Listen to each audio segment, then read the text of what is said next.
Hello everyone and welcome to my YouTube channel. तो आज आपको Delhi police constable 90 days target series के लिए 13 वीक का टारगेट दिया जाएगा, जो कि इस 90 डेज टारगेट सीरीज़ का लास्ट वीक का टारगेट होगा, यानी कि लास्ट टारगेट होगा। तो ये जो टारगेट होगा 9 अक्टूबर से लेकर 15 अक्टूबर तक का होगा, यानी मंडे से लेकर संडे तक का। तो बहुत ध्यान से समझना। सबसे पहले हम एनालिसिस करते हैं अपनी परफॉर्मेंस का। तो जब आप मेरे से जुड़े थे यानी कि वीक 1 से, और आज ये लास्ट टारगेट दिया जाएगा यानी कि वीक 13, ठीक है। वीक 12 तक आपने टारगेट अपने कंप्लीट कर लिए। जब आप वीक 13 का भी टारगेट कंप्लीट कर लोगे तो यहाँ पे आकर कमेंट सेक्शन में बताना है कि आपने कितना इंप्रूवमेंट किया, यानी कि जो हमने गैप एनालिसिस किया था वो कितना आप इंप्रूव कर पाए हो, ठीक है। तो ये जो इंप्रूवमेंट है यानी इसके बीच का जो गैप है वो आपने कितना फिल किया, यानी अगर आपने वीक 1 में जब मॉक दिया था अगर आपका स्कोर 30 था तो आज आपका स्कोर कितना आ रहा है ये आपको बताना है, चाहे वो 60 आ रहा हो या 50 या 70। तो आपको ये बताना है कि कितनी आपने इंप्रूवमेंट की है। इसके अलावा काफ़ी इंप्रूवमेंट आपकी रिवीजन डे सीरीज़ में होगी। जब आप रिवीजन करोगे तो जो भी आपकी गलतियाँ वो धीरे धीरे सुधरती जाएंगी, तो आप एक अच्छा स्कोर कर पाओगे, ठीक है। तो सबसे ज़्यादा जो स्कोर होगा वो आपका रिवीजन से होगा। ऐसा मत सोचना कि लास्ट के एक महीने में कुछ नई चीज़ें आप पढ़ोगे तो अच्छा स्कोर होगा। जो भी आपने गलतियां करी हैं, जो भी आपके रॉन्ग क्वेश्चंस हुए हैं, चाहे मॉक में या प्रीवियस ईयर क्वेश्चंस प्रैक्टिस करते समय, या जो आप कॉन्सेप्ट पढ़ रहे हो, ठीक है, उसमें आपको लग रहा होगा कि यार ये वाला कॉन्सेप्ट बार बार पूछा जाता है पर मैं इसको बार बार भूल रहा हूँ, ठीक है। हर एक चीज़ आपको रिवाइज करनी है, चाहे वो डांस हो, फेस्टिवल हो, या जो प्रीवियस ईयर क्वेश्चंस हो, चाहे वो रीजनिंग से रिलेटेड हो, चाहे कंप्यूटर से रिलेटेड हो, ठीक है। तो धीरे धीरे बात करेंगे हर एक सब्जेक्ट के बारे में। सबसे पहले बात करते हैं रीजनिंग की। तो रीजनिंग में अभी तक जितने भी आपने मॉक दिए हैं तो काफ़ी क्वेश्चंस गलत हुए होंगे सबके, ठीक है। इस तरीके से आपने chapter wise previous year questions की प्रैक्टिस भी की होगी, तो काफ़ी क्वेश्चंस वहाँ पे भी टिक किए होंगे। तो आपको करना क्या है, सबसे पहले टेक्स्ट बुक के जितने भी आपने मॉक दिए रीजनिंग के, ठीक है, CHSL के जो हम मॉक देते थे, आपको वो ओपन करना है। फिर वहाँ पे फ़िल्टर पे जाके रॉन्ग क्वेश्चंस पर क्लिक करना है और अनअटेम्प्टेड क्वेश्चंस जो हैं उन पे क्लिक करना है, ठीक है। वो जितने भी क्वेश्चंस हैं आपको वो प्रैक्टिस करने दोबारा से। आपको इससे ये फ़ायदा होगा कि जो भी आपने गलती करी थी क्या आप उसको सुधार पाए हो या नहीं सुधार पाए, वो आपको हर एक चीज़ यहाँ पे पता चलेगी। फिर रिवीजन डे में आपको वही गलतियाँ सुधारनी है। इसी के साथ जो भी वीक चैप्टर्स हैं उनके आपको प्रीवियस ईयर क्वेश्चंस प्रैक्टिस करनी है, पिनेकल, किरण, जो भी आपके पास बुक है। अब आप वीक 13 का टारगेट कंप्लीट करोगे तो आपको बहुत सी चीज़ें ऐसी पता चल गई होंगी कि हाँ कि ये मेरा जो चैप्टर है, जैसे कि मान लो रीजनिंग में हर एक स्टूडेंट को स्कोर जो करना हो वो 23, 24 और 25, यानी यही स्कोर आपको करना होगा।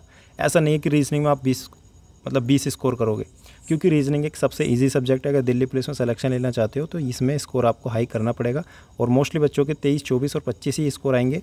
और ये जो 2-3 नंबर कट रहे हैं, चाहे मान लो 22 स्कोर आया किसी का या 23 आया, वो मोस्टली जो नंबर कटेंगे वो मिसिंग नंबर, नंबर सीरीज, इस टाइप के क्वेश्चंस में मतलब ज़्यादा आपका थॉट प्रोसेस जनरेट नहीं हो पाता, ठीक है। वो किस तरीके से करना है वो वीक चैप्टर आपको पता चलेगा कि नंबर सीरीज़ है।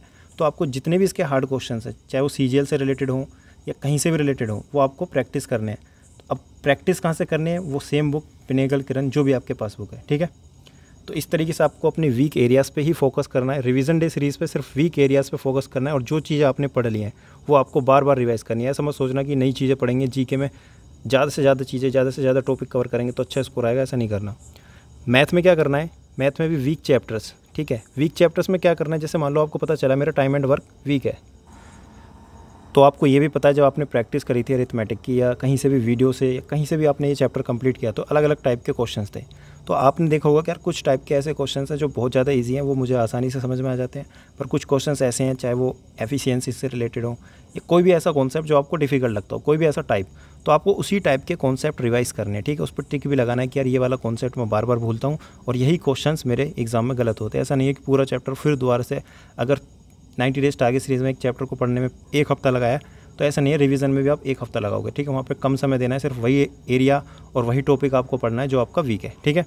इसके अलावा जो भी आपने अभी तक मॉक दिए हैं या जो भी आपने प्रीवियस ईयर क्वेश्चंस प्रैक्टिस किए हैं, तो उसमें जो भी रॉन्ग क्वेश्चंस हैं उनको अच्छे से एक बार देखना है कि यार कौन से टॉपिक के क्वेश्चंस बार बार गलत हो रहे हैं, फिर वही टॉपिक आपको अच्छे से कवर करने हैं, यानी कि रिवाइज़ करने हैं। इसमें भी आपको टारगेट रखना है कि 10+ नंबर सभी के हैं। जिसकी मैथ रीजनिंग स्ट्रॉन्ग है उसका स्कोर हमेशा 25 और ये 15-14 यही स्कोर आएगा, ठीक है। तो ज़्यादा से ज़्यादा स्कोर जो बच्चे करते हैं जिनका स्कोर 80+ जाता है उनका फुल स्कोर रहता है यहाँ पे। तो आपको भी कोशिश करनी है, अगर आप वीक स्टूडेंट हो तो 10+ इसमें आए और रीजनिंग में भी 23, 24, 25 इस तरीके से आए। या अगर नहीं भी आता है, मैथ वीक है, तो कम से कम रीजनिंग में मैनेज करो और जीके में, ठीक है। अब बात करते हैं जीके की। तो जीके के हमारे करंट अफेयर चल रहे थे, तो अब आपको इस वीक में मार्च, फेब और जैन, ठीक है, यानी कि जनवरी, इन तीनों महीने के करंट अफेयर कंप्लीट करने हैं। मंडे ट्यूसडे यानी कि 2 दिन में मार्च के, और वेंसडे थर्सडे 2 दिन में फेब के, और फ्राइडे सैटरडे 2 दिन में जनवरी के, ठीक है। इसके बाद संडे को आपको क्या करना है, एक बैकअप डे रखना है, यानी कि जो भी चीज़ें आपकी छूट जाती हैं वो आपको इस दिन में कंप्लीट करनी है। इसी के साथ जो आपका टाइम बचता है उसमें आपको अपने नोट्स रिवाइज़ करने हैं। नोट्स का मतलब चाहे वो पॉलिटी हो, साइंस हो, हिस्ट्री हो, ज्योग्राफी हो, जो भी आपको लगता है कि यार ये वाला टॉपिक, ये आर्टिकल्स मैं बार बार भूल रहा हूँ, या मैं प्रेसिडेंट के कुछ कॉन्सेप्ट हैं या कुछ भी ऐसे लाइंस वो मैं बार बार भूल रहा हूँ जो कि एग्जाम में पूछे जा रहे हैं, तो मुझे वो रिवाइज़ करनी है, ठीक है। और ये जो करंट अफेयर हैं ये कहाँ से पढ़ने हैं, इंडोलॉगस, रवि जीएस, ये जो भी आपके पास सोर्स है मंथली, ठीक है, वहाँ से आप पढ़ सकते हैं। द पुंडित PDF कहीं से भी पढ़ सकते हैं, बस आपको क्या करना है, एक बार रीड करना है। 1EQ, ठीक है, ये आपको ऑलरेडी मैं सोर्स बता चुका हूँ, 1EQ, इंडोलॉगस, रवि जीएस, क्योंकि जीके की स्ट्रैटेजी वीडियो में सब कुछ अच्छे से बताया, तो कहीं से भी पढ़ सकते हैं। PDF फॉलो करना, ठीक है। और इसके अलावा जब हमारे करंट अफेयर कंप्लीट हो जाएंगे मंथली, तो रिवीजन सीरीज़ में आपको मैं चाहे तो वीडियो में बताऊंगा, या आप टेलीग्राम चैनल पर जुड़ जाना, ठीक है। जॉब पक्की विद शुभम, ये टेलीग्राम चैनल है, इस पर ज़रूर जुड़ जाना। कई बार ऐसा भी होगा कि मुझे क्या पता टाइम नहीं मिला तो मैं वीडियो अपलोड नहीं कर पाया क्योंकि नेटवर्क इशू भी होते हैं, तो आप यहाँ पे जब जुड़ जाएंगे तो आपको एक एक अपडेट पता चलती रहेगी, ठीक है। जब हम मंथली करंट अफेयर कंप्लीट कर लेंगे तो आपको क्या करना है, करंट अफेयर जो रिवाइज़ करने हैं वो टॉपिक वाइज रिवाइज़ करने हैं। जैसे कि आपको पता है स्पोर्ट्स से करंट अफेयर आते हैं, ठीक है, अपॉइंटमेंट से आते हैं, तो ये सभी चीज़ें आपको रिवाइज़ करनी है, ठीक है, टॉपिक वाइज। कैसे करनी है वो मैं बताऊँगा। अब बात करते हैं कंप्यूटर की, तो कंप्यूटर को कोई भी टास्क इस हफ्ते में नहीं करना। इसकी जगह जो आपको टाइम देना है वो स्टैटिक टॉपिक को देना है, यानी कि स्टैटिक जीके को। स्टैटिक जीके के प्रीवियस ईयर क्वेश्चंस प्रैक्टिस करने, सोर्स, पिनेकल, किरण, ब्लैक बुक, कोई भी आप यूज़ कर सकते हो। और बात करते हैं मॉक की, तो मॉक सैटरडे और संडे दोनों दिन को देना होता है, यानी DP 2020 के जो मॉक हैं वो आपको टेक्स्ट बुक पर देने हैं सैटरडे को, और संडे को RWA का लाइव मॉक देना है RWA एप्लीकेशन पर। और जो भी आपका स्कोर अभी तक आया है वीक 12 तक, वो आपको कमेंट में बताना है। उसके बीच का जो गैप है, यानी कि वीक 1 और वीक 12 कितना इंप्रूवमेंट हुआ है वो भी आपको बताना है। और इसी के साथ 16 अक्टूबर से लेकर 13 अक्टूबर तक, यानी कि ये 15 अक्टूबर तक का टास्क है, 16 अक्टूबर से लेकर 13 अक्टूबर मतलब 13 नवंबर तक आपका रिवीजन होगा। तो किस तरीके से रिवीजन होगा, हर एक चीज़ आपको टेलीग्राम चैनल पर बताई जाएगी, तो वहाँ पे सिर्फ रिवीजन करना है, कोई भी नया कॉन्सेप्ट नहीं पढ़ना। तो टेलीग्राम चैनल से ज़रूर जुड़ना, और ये टाइम टेबल है इसको फॉलो करो अच्छे से, and be consistent, and thank you so much for watching this video, and work hard.